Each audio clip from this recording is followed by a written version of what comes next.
V live मध्ये आपले स्वागत। वाडा तालुक्यातील कांबळे गावात पांढऱ्या कांद्याचे विक्रमी उत्पन्न, भाव मिळत नसल्यामुळे शेतकरी हवालदिल। वाडा तालुका हा वाडा कोलम या भातासाठी प्रसिद्ध आहे। महाराष्ट्रात वाडा कोलमला प्रचंड मागणी आहे। शेतीला पूरक व्यवसाय म्हणून आता वाडा तालुक्यामध्ये सफेद कांद्याचे उत्पादन देखील मोठ्या प्रमाणात घेतले जाते। यंदा वाडा तालुक्यात चांबळे गावात पांढऱ्या कांद्याचे विक्रमी उत्पादन घेण्यात आले आहे।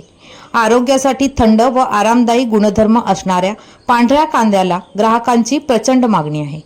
यावर्षी कांद्याला 2.5 किलोच्या माळीसाठी 130 रुपये सुरुवातीला भाव मिळाला आहे, परंतु हा भाव अत्यंत अल्प आहे। रायगड जिल्ह्यातील अलिबाग परिसरातील पांढऱ्या कांद्याला चांगला भाव मिळतो, मात्र वाडा तालुक्यात उत्पादन खर्चाच्या मानाने भाव मिळत नाही, त्यामुळे शेतकरी हवालदिल झाले आहेत। राज्य शासनाने पांढऱ्या कांद्याला अनुदान दिल्यास शेतकऱ्याला हमखास उत्पन्न मिळेल, असं पांढरा कांदा उत्पादक शेतकरी विवेक कृष्णा पाटील यांनी म्हटले आहे।